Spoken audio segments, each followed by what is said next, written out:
Dream 11 வந்து நம்ம ஐபிஎலுக்கு ஆரம்பித்ததுக்கப்புறம் 2008 ஆரம்பித்தாங்க. அதில் வந்து கேம் வந்து ஒரு டீம் செலக்ட் பண்ணி விளையாடுறது மாதிரி ஒரு ஆப். அது 2 பேர்லேருந்து குறைஞ்சது 2 பேர் விளையாடுறது, அதிகம் 1,66,00,000 பேர் வரைக்கும் விளையாடுறாங்க. அதில் 20 கோடி சப்ஸ்கிரைபர் இருக்காங்க. இப்போ 4 பேர் விளையாடுற கேமில் 2 பேரோ 3 பேரோ பப்ளிக் வந்தாங்கன்னா அவங்க ஒருத்தரோ 2 பேரோ வச்சு அவங்களே வின் பண்ணி பணத்தை எடுத்துக்கிறாங்க. கம்பெனி ஆட்கள் அவங்களே டூப்ளிகேட் டம்மி பேர். இதில் வந்து பார்த்தீங்கன்னா இந்த ஒரு கம்ப்ளைண்டில் எழுதியிருக்கேன், ஜாக்கி புச்சுங்கிறவர் ஒரே நாளில் 16,000 விளையாட்டு விளையாடிருக்கார். அது மாதிரி நான் ஒரு 200 லிஸ்ட் எடுத்திருக்கேன். அந்த 200 லிஸ்ட் இதில் இருக்குது. இது வந்து ஸ்மால் லீக்கில் மட்டும் இப்போ 20 கோடி, அந்த 200 பேர் 20 கோடி கேம் விளையாண்டுருக்காங்க. அதோட மதிப்புப்படி 50% அவங்க வின் பண்ணாங்கன்னா கூட 33,000 கோடி இருந்திருக்கும். 33,000 கோடி. அது கிராண்ட் லீக்கை பார்த்தீங்கன்னா அது எங்கேயோ போகும். இப்போ எனக்கே 6 லட்ச ரூபா லாஸ் ஆகிருக்கு. 6 லட்ச ரூபா லாஸ் ஆகி ஒருத்தருக்கு இப்போ 20 கோடி பேர் சப்ஸ்கிரைபர் இருக்காங்க.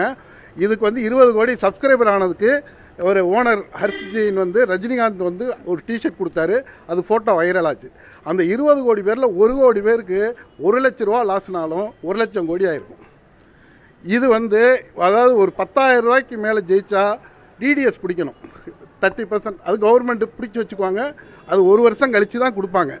இப்போ இவங்க இந்த 33,000 கோடி சொல்கிறேன்ல, அது கவர்மெண்ட்டு அவங்க இன்கம் டேக்ஸ் டிபார்ட்மெண்ட்டுக்கு அது இருக்கான்னு செக் பண்ணணும்.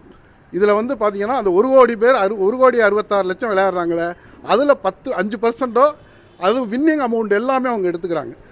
இன்னைக்கு பார்த்தீங்கன்னா 9,999 ரூபா ஒரு கேம் இப்போ இருக்குது.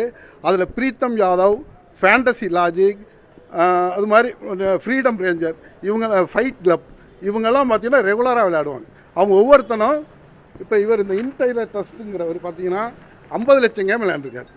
இது எல்லாமே இது லிஸ்ட் வச்சுருக்கேன். அது ஒரு 4 வருஷம் இருக்கும். அதாவது எல்லாமே லிஸ்ட் இதில் இருக்குது. ஜாயின் பண்ணது, ஒரு நாளைக்கு எவ்வளோ விளையாண்டுருக்கா எல்லாமே இருக்குது. இதுக்கு வந்து கவர்மெண்ட் வந்து அந்த மக்களை காப்பாற்றுறதுக்கு என்னென்ன பண்ணணுமோ அதுக்கு முயற்சி எடுக்கணும். அதனால் கம்ப்ளைண்ட் தடை பண்ணணும். அதுதான் அது வந்து ஒழுங்குபடுத்தணுமா, இல்லை அவங்க தப்பு பண்ணியிருந்தாங்கன்னா அவங்களுக்கு தண்டனை வாங்கி கொடுத்து மக்களோட பணத்தை ரெக்கவரி பண்ணணும். அவங்க எதில் சார்? இல்லை அது வந்து ரிஸ்க்குங்கிறது வேறு சார், ஏமாத்துறதுங்கிறது வேறு. இது வந்து மோசடி. இப்போ விளையாடுறதுல வந்து அவங்க நேர்மையாக பண்ணாங்கன்னா ஓகே. ஆனால் அதிலே வந்து பார்த்தீங்கன்னா ஆப்லேயே வந்து டோட்டல் மிஸ்டேக் வருது. இப்போ அதில் நான் வின் பண்ணியிருக்கிறது ஒரு 50 கேம் விளையாண்டுருப்பாரு. அதை மட்டும் கவுண்ட் பண்ணால் 45, 40 டோட்டல் மிஸ்டேக் வருது. அப்படிங்கிறத மேனிப்புலேட் பண்ணுறாங்க. அந்த ஆப்பே மேனிப்புலேட் பண்ணிவிட்டு, அதான் நீங்கள் வந்து இந்த தடவை 11 பேருக்கு ஒவ்வொரு கோடி கொடுக்குறதா சொல்லியிருக்காங்க. ஆனால் அந்த 11 கோடியும் பார்த்தீங்கன்னா அவங்களுக்கே மேக்ஸிமம் போயிடும், அவங்களே எடுத்துக்கிறாங்க. அப்படிங்கிற போது பப்ளிக்கோட மணி போகுது. அவங்க எவ்வளோ பேர் நேற்று கூட ஒரு ரம்மியில், ஏன்னா இந்த கேமில் வந்து அதிகம் விளையாடுறது வந்து நார்த் இந்தியன்ஸ் தான் அதிகம் விளையாடுறாங்க. தமிழ்நாட்டில் கொஞ்சம் கம்மி தான். அதனால் அவங்கள காப்பாற்றணுங்கிறதுக்காண்டி நான் வந்து எனக்கு தெரிஞ்சதுனால நான் சொல்கிறேன். நான் வந்து ஏற்கனவே வந்து சென்ட்ரல் அதுக்கு வந்து புகார் கொடுத்துருந்தேன். அடுத்து சைபர் கிரைமில் கொடுத்துருக்கேன்.